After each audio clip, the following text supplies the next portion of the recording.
2 personnes ont été interpellées mardi après que le président de la République a été giflé lors d'un déplacement dans la Drôme.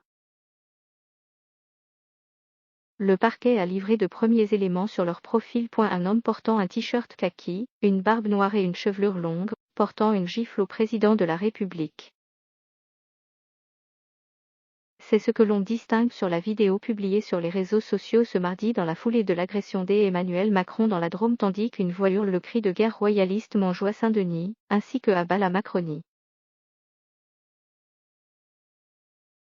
L'auteur présumé de la claque a été placé en garde à vue pour violence sur personne dépositaire de l'autorité publique. Tout comme une seconde personne qui l'accompagnait, interpellée dans la foulée. Que sait-on d'eux à cette heure?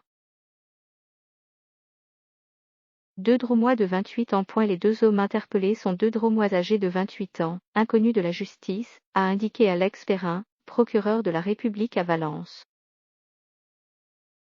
À ce stade des gardes à vue, leurs motivations ne sont pas connues, a ajouté le magistrat, sans préciser davantage le profil des suspects. Les 2 suspects, Damien T et Arthur C, sont originaires de la commune de Saint-Vallier, selon le quotidien Le Figaro. Des sources proches du dossier ont confirmé leur identité à l'AFP. Adepte des arts martiaux.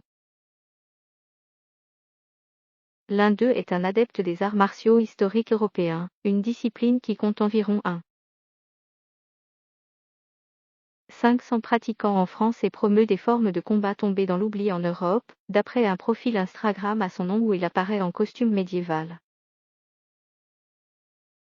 L'autre fait partie d'un conseil de quartier de la commune de Saint-Vallier, d'après le site internet de la mairie, et tous les 2 appartiennent à une association de jeux de plateau d'inspiration médiévale.